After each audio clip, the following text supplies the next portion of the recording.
Central excise inspector, जिसको आजकल GST inspector के नाम से जाना जाता है।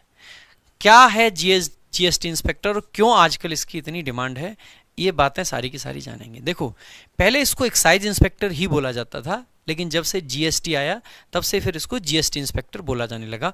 ऑफिशियली इसका नाम आज भी जीएसटी इंस्पेक्टर है, ना कि एक्साइज इंस्पेक्टर।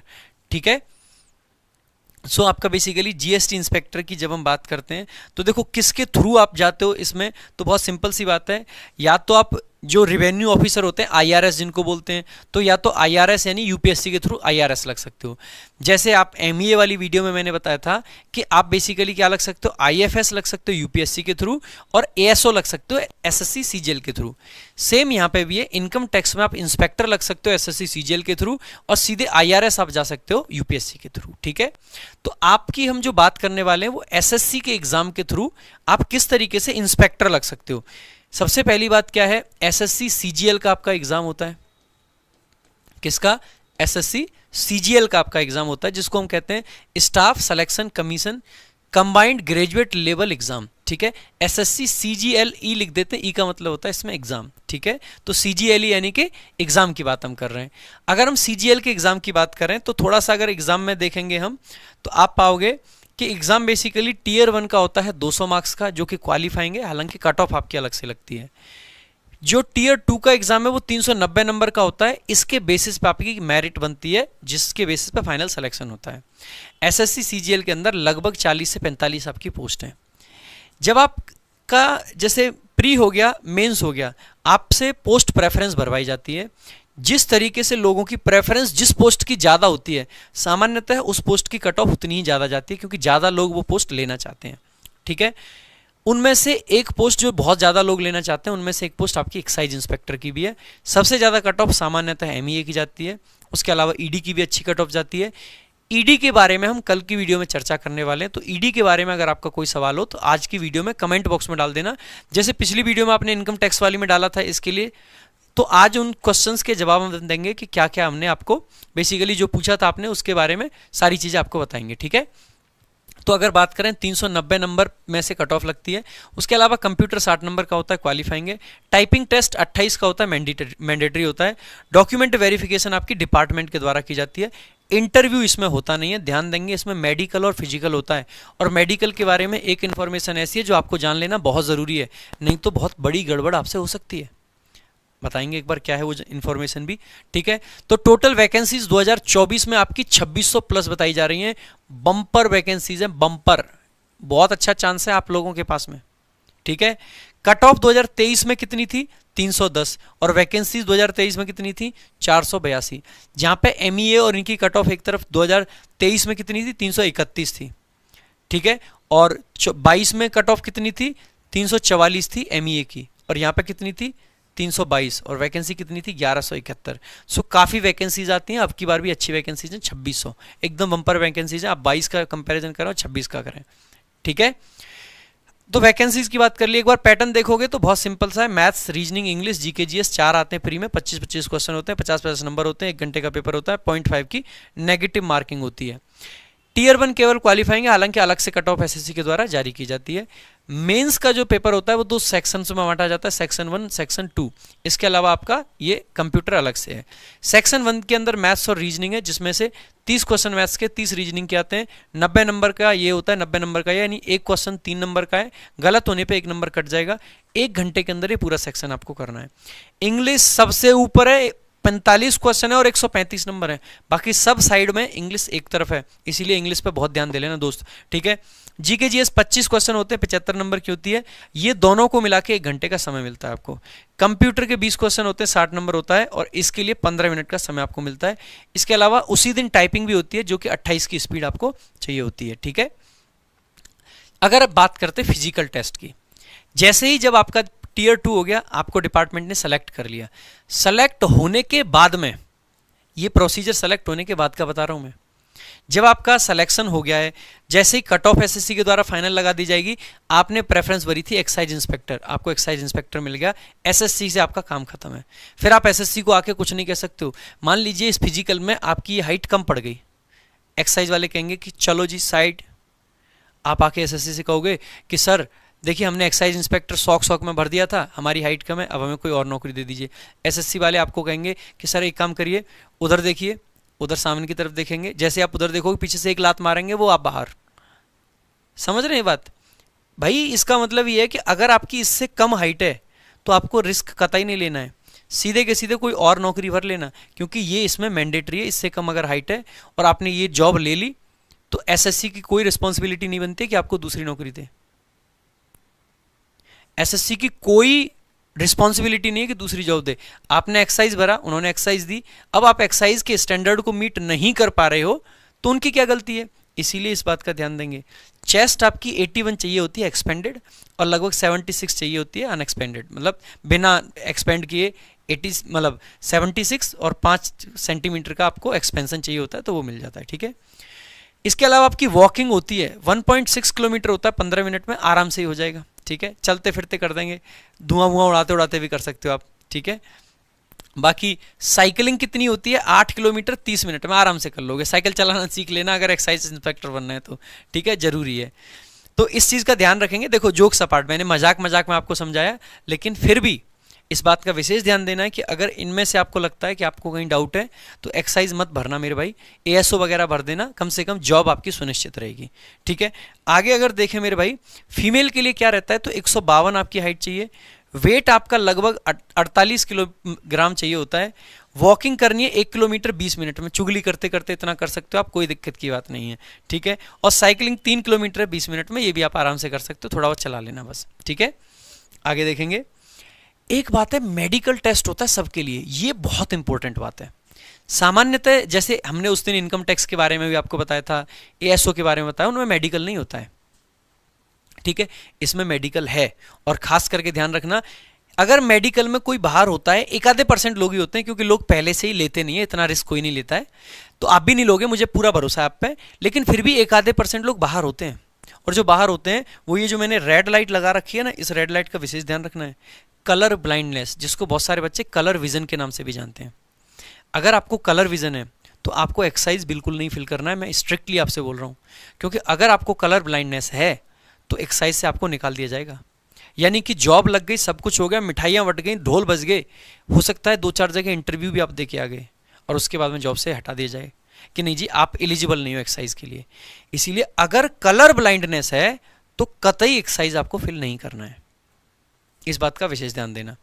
आईज आपकी 6/6 चाहिए, हालांकि आईज में दिक्कत नहीं आएगी, क्योंकि आप चश्मे के साथ हो या बिना चश्मे के हो 6/6, चश्मा लगा ही लेते हैं, चश्मे के साथ में डॉक्टर आपकी 6/6 फिट बैठा देगा, कोई दिक्कत की बात नहीं है। ठीक है, तो 6/6 चाहिए, ये जरूरी है। इसके अलावा यूरिन टेस्ट वगैरह होता है, एक्सरे वगैरह आपके होते हैं, बाकी किसी में दिक्कत नहीं आएगी, सारे मेडिकल की बहुत बेसिक चीज़ें होती हैं।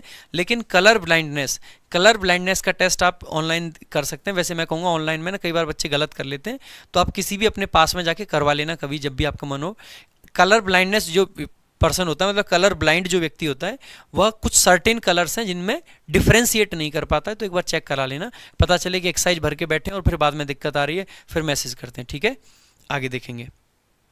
वर्क प्रोफाइल कैसी है भाई? 2 तरीके का काम है, डेस्क है और आपका कैसा है, फील्ड है। अब आपको एक चीज़ और बताता हूँ जो कि आपको कोई और नहीं बताएगा, ध्यान देना। एक्साइज इंस्पेक्टर बनने के बाद में आपको जोन्स मिलते हैं, जोन आपको फिल करने होते हैं, और जोन के बेसिस पे आपको एक जगह पोस्टिंग मिल जाएगी। जैसे आपने दिल्ली जोन भरा, दिल्ली जोन की कट ऑफ सबसे ऊपर जाती है, सबसे कम लोगों को, मतलब सबसे ज़्यादा लोग चाहते हैं दिल्ली में जाना, लेकिन कम ही लोगों को मिल पाता है क्योंकि लिमिटेड वैकेंसीज होती हैं। मुंबई जोन, साउथ में सामान्यतः एक्साइज की ज़्यादा वैकेंसीज होती हैं, तो साउथ में ज़्यादातर भेज दिया जाता है। ठीक है, तो साउथ में ज़्यादा पोस्टिंग मिलती है एक्साइज वालों को। और जिन लोगों को ये लगता है कि साउथ में वो अपनी खुशी से चले गए हैं, या उनका अगर सिर्फ 4 घंटे की दूरी पे साउथ से, वो भाई आपको बेवकूफ़ बनाने के लिए ऐसी बातें कर रहे होते हैं। ठीक है, एक्साइज साउथ में इसलिए चले जाते हैं क्योंकि उनके नंबर इतने थे नहीं कि उनको दिल्ली मिल पाता, इसीलिए वो फालतू की ऐसी बातें करते हैं। ठीक है, मतलब दोगलेपन की बातें करते हैं कि नंबर इतने थे, ये था वो था, फालतू की बातें वो सब। जितने के अच्छे नंबर होते हैं तभी आपको दिल्ली मिल पाता है। सामान्यतः अगर आपको साउथ मिला है, महाराष्ट्र वगैरह, तो आप एक चीज़ और पाओगे वहाँ पे। वो क्या पाओगे? वहाँ पे आप ये पाओगे, अगर आपको साउथ मिला है तो साउथ में कस्टम्स अलग है और साउथ में आपका जीएसटी अलग है। यानी कस्टम्स की जो ड्यूटी संभालते हैं वो आपके प्रिवेंटिव ऑफिसर और एग्जामिनर संभालते हैं। ठीक है, प्रिवेंटिव ऑफिसर और एग्जामिनर किसकी संभालते हैं? कस्टम्स की। और एक्साइज की एक्साइज इंस्पेक्टर संभालता है। लेकिन जैसे दिल्ली जोन है, आपका चंडीगढ़ है, ये जो इधर के जोन है, यहाँ के लिए अलग से कस्टम्स की भर्ती नहीं होती है। तो दिल्ली के अंदर कस्टम का डिपार्टमेंट भी आपके ये जीएसटी इंस्पेक्टर देखते हैं, और आपका जो एक्साइज का डिपार्टमेंट है यानी जो जीएसटी का काम है वो भी यही देखते हैं। यानी कि आप अगर दिल्ली जोन लेते हैं तो आपको दो जगह पे काम करने का अवसर मिलता है, एक तो कस्टम्स में और दूसरा आपका जीएसटी में, जो कि बारी बारी से मिलता है। लगभग 4 साल के लिए एक जगह मिल जाता है, 3 साल के लिए एक जगह आपको और मिल जाता है। तो ये बेहद ज़रूरी बात है कि कस्टम्स में भी आप ही जाओगे और जीएसटी में भी आप ही जाओगे। अगर आप कस्टम्स में हो और आपको एयरपोर्ट पर ड्यूटी मिल जाती है, ध्यान देंगे एयरपोर्ट वगैरह पर भी आपको ड्यूटी मिलती है। नॉर्मली एक्साइज की यूनिफॉर्म आपने देखी होगी 3 स्टार के साथ में, और आपकी जो खाकी यूनिफॉर्म होती है वो होती है। लेकिन अगर कस्टम्स का आप काम कर रहे हो तो एक्साइज में होते हुए भी आपकी वाइट यूनिफॉर्म होती है एयरपोर्ट पे। कैसी होती है? वाइट यूनिफॉर्म होती है। ठीक है, तो वाइट यूनिफॉर्म होती है एयरपोर्ट पे अगर आपकी पोस्टिंग है तो। बाकी काम चाहे आप कस्टम्स में हैं चाहे आप जीएसटी में हैं, दोनों में ही आपका 2 तरीके का काम है। एक आपका फील्ड का है जहाँ पे आपको रेड वगैरह करनी होती है। इनकी कुछ कुछ यूनिट्स बना रखी हैं। जनरली आपकी 2 यूनिट होती हैं जिनमें आपका बेसिकली किसका काम होता है? रेड वगैरह का जो फील्ड जॉब होती है। जिस तरीके से जैसे सीबीआई वगैरह बना रखी है ना अपनी, वैसे ही इनकी भी अलग अलग विंग होती हैं। जैसे हमारे दिल्ली पुलिस में होती है ना, जैसे एक हमारी स्पेशल सेल होती है दिल्ली पुलिस में जो कि टेररिस्ट के लिए होती है, एक आपकी क्राइम ब्रांच होती है जो लोकल क्राइम के लिए होती है, और वो जनरली विदाउट यूनिफॉर्म रहते हैं दिल्ली पुलिस में। ऐसे ही इनकी भी अलग अलग यूनिट्स इन्होंने बना रखी हैं। उन यूनिट्स में जो अगर आप अपनी क्षमताओं को साबित करेंगे तभी आपको भेजा जाएगा। जनरली उसमें नॉर्मली पोस्टिंग आपको उतनी जल्दी नहीं मिलती है। नॉर्मली आपको डेस्क जॉब ही मिलती है। डेस्क जॉब के अंदर आपको रिपोर्ट्स ऑफ केसेस मिलती हैं, जितने भी आपका एडमिनिस्ट्रेशन होता है वो देखना होता है, ऑडिट वर्क आपको देखना होता है, बड़ी बड़ी कंपनियों का जो जीएसटी का ऑडिट होता है वो आप सबको देखना होता है। ठीक है, एक आपका होता है डीडीजेआई बोलते हैं उसको, डीजीजेआई बोलते हैं। ठीक है, उसमें बेसिकली आपकी वो एक इसकी एपेक्स यूनिट है, सबसे बड़ी यूनिट है, और उसके अंदर सारे के सारे जो मेजर केसेस होते हैं उनका इन्वेस्टिगेशन होता है। सारी की वही यूनिट देखती है पूरा का पूरा। ठीक है, वही यूनिट पूरी देखती है। डायरेक्टर जनरल ऑफ बोलते हैं, डीजेजेआई बोलते हैं उसको, डीजीजीआई। ठीक है, सो डीजीजीआई बोलते हैं। डीजीजीआई इनकी अपेक्स यूनिट होती है जो कि फील्ड का मैक्सिमम काम देख रही होती है। उसमें भी आपको पोस्टिंग मिल सकती है, तो वहाँ पे आप जा सकते हो, लेकिन इस तरीके से नहीं जाओगे। आपको बेसिकली एक पैरामीटर्स इनके रहते हैं, हर जगह पे हर किसी को पोस्टिंगें नहीं दे रहे होते हैं। डेस्क जॉब हो या नॉर्मल अदर जॉब्स हैं तो सामान्यतः आपकी यूनिफॉर्म कौन सी रहती है? वही खाकी वाली 3 स्टार वाली। हालांकि आपको डेली ऑफिस यूनिफॉर्म पहनने की जरूरत नहीं होती है। सामान्यतः आप स्पेशल ओकेजन्स पे ही यूनिफॉर्म पहनते हैं, नॉर्मली नहीं पहनते हैं। तो वर्किंग बहुत ज़्यादा नहीं है। पहली बात तो बहुत आराम की जॉब है। अगर आप डेस्क जॉब कर रहे हैं, फैमिली को प्रॉपर टाइम दे सकते हैं। सैटरडे संडे आपको ऑफ मिल जाता है अच्छा खासा। लोग खूब तसल्ली से अपने घर पे जाओ, घूमने जाओ, फिरने जाओ। छुट्टियों का कोई इशू नहीं है, जब आपको छुट्टी चाहिए मिल जाएगी। बेशक खाकी यूनिफॉर्म है, लेकिन खाकी यूनिफॉर्म जैसा प्रेशर नहीं है। जैसे दिल्ली पुलिस में क्या है, खाकी यूनिफॉर्म है, लेकिन मेरे भाई खाकी यूनिफॉर्म के लिए बहुत कुछ सैक्रिफाइस करना पड़ जाता है, क्योंकि वर्क प्रेशर बहुत ज़्यादा है। आपको छुट्टियां नहीं मिलेंगी, संडे सैटरडे का कोई मतलब ही नहीं है। लेकिन यहाँ पे आपको सब कुछ मिल जाता है, तो वो सारी सुविधाएं। अगर आप ये जीवन जीना चाहते हैं कि आपको बदन पे खाकी हो और आराम पूरा हो, तो आप एक्साइज इंस्पेक्टर में जा सकते हैं। हालांकि जो इनकी फील्ड वाली यूनिट्स हैं इनमें वर्कलोड काफ़ी है, और यहाँ पे भी कुछ सेक्शंस आपके ऐसे मिल जाते हैं जहाँ पे काफ़ी वर्कलोड रहता है। ठीक है, इसके अलावा मेरे भाई ये आप देखोगे जीएसटी वाले ये सारे इंस्पेक्टर वगैरह, ठीक है, इनके ये ऑफिस वगैरह के कुछ फोटोज़ हैं आपके। इसके अलावा आप देखोगे सैलरी, अगर देखोगे स्टार्टिंग सैलरी वही है 85+ मिल जाती है आपको एक्स सिटी में। वाई सिटी में आपको 81 मिल जाती है, जेड में 73। पिछली वीडियो में कुछ बच्चों ने कहा था sir X Y Z city है क्या, तो देखो भाई एक्स सिटी में आपका अहमदाबाद, बेंगलुरु, चेन्नई, दिल्ली, हैदराबाद, कोलकाता, मुंबई एंड पुणे, जो बड़ी सिटीज़ हैं जहाँ पर खर्चे ज़्यादा हैं, वो एक्स सिटीज़ में आते हैं। इनमें एचआरए 30% मिलता है आपका, इनमें 27% मिलता है वाई सिटीज़ में। और वाई सिटीज़ में जैसे आगरा, अजमेर, अलीगढ़, अमरावती, अमृतसर, ठीक है, बहुत सारे आते हैं, मदुरई, लखनऊ, लुधियाना, ये सब आपके आ जाते हैं, मथुरा, ये सब आपके वाई सिटीज़ में आ जाते हैं। और इसके अलावा जो भी लिस्ट है वो आपकी जेड में आती है। जेड में आपका एचआरए 24 पे आ जाता है या 27 पे आ जाता है। सिर्फ एचआरए का डिफरेंस है। जैसे दिल्ली में मकान महंगा मिलता है तो आपको एचआरए ज़्यादा है, इन सिटीज़ में आपको मकान सस्ता मिल जाता है तो एचआरए आपका कम है, इसीलिए सैलरी के अंदर डिफरेंस आता है। अगर हम बात करें पर्क्स क्या क्या है, हर साल में एक बार आपको यूनिफॉर्म अलाउंस मिलता है जो कि लगभग आपका 10,000 रुपये होता है, ठीक है, लगभग क्या एग्जैक्ट 10,000 रुपये होता है। दिल्ली पुलिस में भी हमें मिलता था। CEC आपको मिल जाता है, चाइल्ड एजुकेशन। इसके अलावा LTC आपको लीव ट्रैवल कंसेशन जो मिल जाता है, उस दिन मैंने बताया भी था इसके बारे में। मेडिकल अलाउंसेज आपको मिल जाते हैं। उसके अलावा हॉस्टल सब्सिडीज़ वगैरह आपको मिल जाती हैं। तो ये कुछ सुविधाएं हैं जो आपको मिल जाती हैं। इसके अलावा ट्रेनिंग की अगर हम बात करें तो 2 फेजेज़ में इसकी ट्रेनिंग होती है, 2 फेजेज़ में। टोटल आपकी लगभग 14 वीक की है, तो 3 महीने के करीब की ट्रेनिंग आपकी यानी 12 वीक की होती है। इन हाउस ट्रेनिंग है, इसको नासिन बोलते हैं, नासिन इनके ट्रेनिंग सेंटर्स हैं। एक फरीदाबाद में है, एक छोटा सा साकेत में है। इसके अलावा अब अलग अलग जगह पे भी इनके बने गए हैं। पहले IRS की ट्रेनिंग भी यहीं फरीदाबाद में हुआ करती थी, आजकल इनकी नहीं होती है। तो यहाँ पे सिर्फ फरीदाबाद में जो सेंटर है उस पर सिर्फ और सिर्फ इंस्पेक्टर्स की ट्रेनिंग हो रही है फिलहाल। जो 2 वीक की एक और ट्रेनिंग होती है वो बेसिकली या तो किसी पुलिस या पैरामिलिट्री में होती है, जैसे कि BSF वगैरह की एकेडमी में करा देंगे या दिल्ली पुलिस एकेडमी में करा देंगे। ये आपकी स्पेशल ट्रेनिंग अलग से होती है। ये खास करके इसलिए होती है कि आपको जो इन्वेस्टिगेशन विंग है जो इनकी, जहाँ पे इन्वेस्टिगेशंस होते हैं, जहाँ पे रेड्स मारी जाती हैं, तो उससे रिलेटेड ट्रेनिंग आपकी किसी पैरामिलिट्री फोर्स के साथ में या पुलिस के साथ कराई जाती है। बाकी ये जो ट्रेनिंग होती है इसमें जो टैक्स लॉ वगैरह है वो सब चीज़ें, GST क्या है, सारी चीज़ें वो इसमें आपको बताई जाती हैं इस ट्रेनिंग में, ठीक है। इसके अलावा ट्रेनिंग ये दे रखा आपका, यहाँ पे देखोगे NACIN, national academy of customs excise and narcotics, ठीक है। सो नासिन जिसको हम बोल देते हैं, यहाँ पे आपकी ट्रेनिंग होती है, ठीक है। NACIN, national academy of customs and, तो अब आजकल इसको ये इनडायरेक्ट टैक्सेस एंड नार्कोटिक्स जो बोल देते हैं ना, इनडायरेक्ट टैक्स बोलते हैं, पहले सिर्फ ऐसे बोलते थे, ठीक है।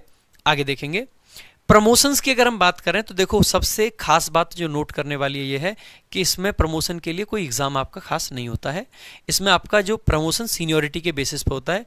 पहले एक्साइज इंस्पेक्टर आप होते हो, लगभग जोन पे भी डिपेंड करता है प्रमोशन कितने टाइम में होगा, और नॉर्मली आपका लगभग 6 से 8 साल में आप मान सकते हो कि पहला प्रमोशन हो जाएगा और आप सुपरिटेंडेंट बन जाते हैं। सो सुपरिटेंडेंट बेसिकली एक गजेटेड रैंक है, 4800 ग्रेड पे आपका हो जाता है। असिस्टेंट कमिश्नर आप इसके बाद बन जाते हैं। इसके बाद में डेप्यूटी कमिश्नर आप बन जाते हैं। इसके बाद में जॉइंट कमिश्नर आप बन जाते हैं। इसके बाद में आप कमिश्नर बनते हैं। तो इस प्रकार से आपका ये पूरा प्रमोशंस का रहता है। जनरली ज़्यादातर लोग यहाँ तक पहुँच पाते हैं, बहुत ज़्यादा आगे नहीं पहुँच पाते हैं, ठीक है, जितना सर्विस का टाइम है, ठीक है। तो बहुत स्लो प्रमोशंस हैं, बहुत ज़्यादा प्रमोशंस नहीं है। स्लो प्रमोशंस हिंदुस्तान की हर नौकरी में है, बहुत ज़्यादा प्रमोशंस तो किसी में भी नहीं है, ठीक है। आगे देखें, अगर प्रमोशन के बाद में बात करें, कुछ क्वेश्चंस आपके जो आप पूछते रहते हैं, एक्साइज इंस्पेक्टर की सोशल लाइफ कैसी होती है, ये आप बहुत सारे लोग पूछते हैं कि सर क्या क्या कर सकते हैं, कैसे धुआं उठा सकते हैं पूरा। देखिए सोशल लाइफ अच्छी होती है, रुतबा भी है, क्योंकि जनरली जब कोई आप अगर यूनिफॉर्म पहन के कहीं निकल जाओगे तो सामान्यतः आपको पुलिस वाला ही समझ देते हैं लोग, क्योंकि यूनिफॉर्म खाकी है, और खाकी यूनिफॉर्म जहाँ भी है वहाँ पे रिस्पेक्ट ऑटोमेटिकली आ जाती है लोगों के मन में। अब रिस्पेक्ट कह सकते हैं आप, उसको डर कह सकते हैं आप, जो चाहें वो कह सकते हैं, लेकिन हाँ अगर यूनिफॉर्म है तो वहाँ पे है। आप जनरली देखोगे एक्साइज वाले भी सामान्यतः ऑफिस में यूनिफॉर्म नहीं पहन के जाएंगे, लेकिन सोशल मीडिया पर आपको यूनिफॉर्म में ही दिखेंगे। कारण जैसे मैं हूँ, मैं जब दिल्ली पुलिस में था, यूनिफॉर्म को हम लोग भी कोशिश करते हैं कम ही पहननी पड़े, लेकिन फेसबुक पे अगर फोटो हमें भी डालनी होती थी तो मैं भी यूनिफॉर्म पहन के ही डालूंगा, क्योंकि यूनिफॉर्म आपको क्या दिलाती है, यूनिफॉर्म आपको बेसिकली रिस्पेक्ट दिलाती है, यूनिफॉर्म आपको बेसिकली पहचान दिलाती है। यूनिफॉर्म ही तो है भाई, बाकी सब तो सब कुछ ऐसे ही है। असली मजा जो वो यूनिफॉर्म का है, खाकी वर्दी का है। जो जुनून खाकी की वर्दी देती है आपके अंदर, वो कुछ और नहीं दे सकता है। तो क्योंकि इनकी भी खाकी वर्दी है तो इनमें अच्छा खासा रुतबा है, रेप्यूटेशन है। सोशल लाइफ बहुत अच्छी होती है, फैमिली के साथ में खूब टाइम स्पेंड आप कर सकते हैं। बाकी सेक्शन पे डिपेंड करता है, जनरली साउथ वाले लोग कम थोड़ा टाइम दे पाते हैं। बाकी आप यूट्यूब भी खूब ठीक ठाक चला सकते हो नौकरी के साथ में, ठीक है। आपने इसीलिए देखा होगा अक्सर करके काफ़ी सारे इन्फ्लुएंसर एक्साइज से निकल रहे हैं। सरकार थोड़ा ध्यान दे और इनका वर्क प्रेशर थोड़ा बहुत बढ़ा दे, नहीं तो बड़े यूट्यूबर्स निकल रहे हैं, ठीक है। तो हॉलीडेज़ को लेकर कोई ज़्यादा प्रॉब्लम नहीं होती है। जब आपको प्रमोशन करने जब आपको फैमिली से मिलने आना हो तो आप आ सकते हैं, ठीक है। तो बाकी हॉलीडे को लेकर ज़्यादा कोई इशू नहीं होता है। पब्लिक रिस्पेक्ट भी काफ़ी मिल जाती है, ठीक है, पब्लिक रिस्पेक्ट भी काफ़ी मिल जाती है क्योंकि यूनिफॉर्म है। बाकी कई बार आपको डिस्काउंट वगैरह भी मिल जाएगा अगर आप जाओगे शॉपिंग वॉपिंग मॉल में, और अगर आप अपना आई कार्ड वगैरह दिखाओगे कि सर हम ऐसे ऐसे स्टाफ्स हैं, तो आपको डिस्काउंट भी मिल जाएगा, ठीक है। इसके अलावा क्या ट्रांसफ़र होता है या नहीं, सिर्फ जोन के अंदर ही आपका ट्रांसफ़र हो सकता है, जोन के बाहर आप नहीं जाओगे, ठीक है। जोन के बाहर आप नहीं जाओगे, जोन में ही ट्रांसफ़र मिलेगा। इसके अलावा सुपरिटेंडेंट बनने के बाद में भी आपको ट्रांसफर नहीं मिलेगा, जब आप असिस्टेंट कमिश्नर बन जाते हो तो फिर आपका ट्रांसफर मिल जाता है। तो जो जोन आपको मिलता है स्टार्टिंग में उसी में आपका रहता है। एक्सेप्शनल सर्कमस्टांसेस में ट्रांसफर आपका हो सकता है, ठीक है। उसके अलावा और क्वेश्चन, एक बच्चे ने जैसे पूछा कि क्या एक्साइज इंस्पेक्टर को यूनिफॉर्म पहनना जरूरी है? जरूरी नहीं है, बाकी कुछ स्पेशल ओकेजन है तो पहन सकते, मतलब पहनते हैं जनरली, ठीक है। इसके अलावा क्या फिजिकल मेडिकल टेस्ट सभी कैंडिडेट्स के लिए कंपलसरी होता है? तो जी हाँ, सबके लिए होता है, फिजिकल मेडिकल दोनों सबके लिए होता है। इसके अलावा कुछ क्वेश्चंस आए थे कि पैसे पूसे का क्या सीन है जी, पूछा किसी ने कि पैसे पूसे का क्या सीन है। तो मेरे भाई पैसे पूसे का ये सीन है कि पहले बन जाओ बाकी इतना जान लो कि खुद पर डिपेंड करता है, आपकी अंतरात्मा क्या कहती है, आपसे क्या करवाना चाहते हो, खुद का रिस्क है, खुद की चीज़ें हैं। बाकी ऑनलाइन क्लास है, ज़्यादा मैं कुछ कह नहीं पाऊंगा, ठीक है। बाकी जहाँ नहीं होता है बिल्कुल तो मैं कह ही देता हूँ कि कुछ नहीं होता है, पर यहाँ मैं ये नहीं कहूँगा कि यहाँ पे है, बाकी तो तुम समझदार हो, ठीक है। खुद पे डिपेंड करता है किस आपके अंदर कितना जिगरा है। बाकी तो ईमानदारी से काम करना चाहिए, हमेशा ईमानदारी को ही प्रमोट करना चाहिए, ईमानदारी से ही आगे बढ़ना चाहिए, जीवन में ईमानदारी बहुत ज़रूरी है, ठीक है। बाकी पहले बन जाओ, फिर मैं ही बता दूंगा, नहीं तो खुद ही आप जान जाओगे, मुझे खुद ही नहीं पूछने आओगे कि पैसे पूसे का कोई सीन होता है कि नहीं होता है। बन तो जाओ पहले।